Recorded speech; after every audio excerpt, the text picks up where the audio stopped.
Dennis Peacock with another edition of the Transforum. We're doing news briefs here.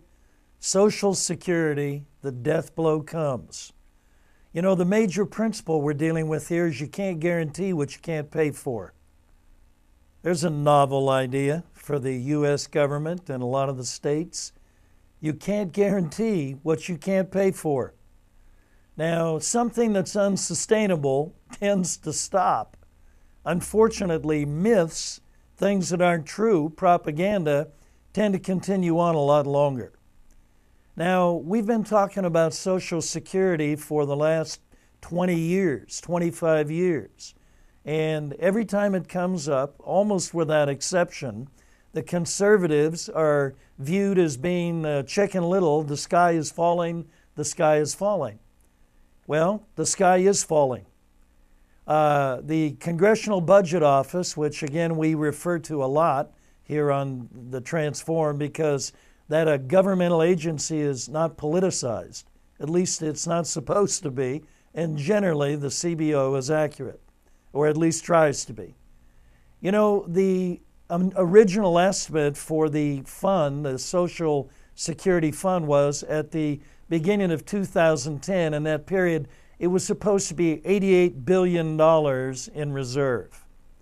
The Congressional Budget Office has now revised that figure down to $3 billion, an $85 billion defund of Social Security. That's amazing. Now, like everything else, the Social Security system has hit a perfect storm.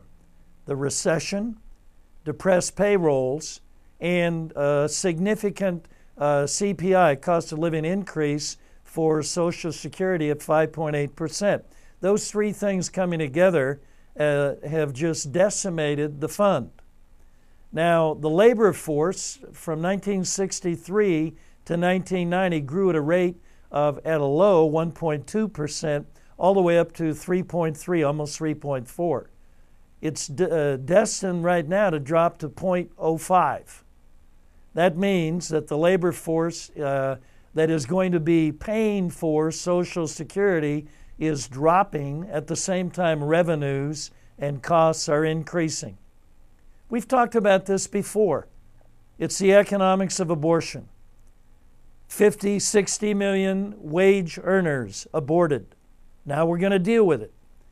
The politics of demographics. This country has not kept up with a 2.2 growth rate, and now we're really going to pay. The dark shadow is approaching, folks. I don't know how long we have. I'm not a prophet of doom. I know that Social Security and demographics and Medi-Cal, Medicaid, all that good stuff, all the entitlements is coming to an end. And we are going to go into a serious transition. I'm hoping that we have 4, 5, 6 years, maybe a little more. But when I get these kinds of figures, I get really nervous. This is the Transforum, folks. Let's engage.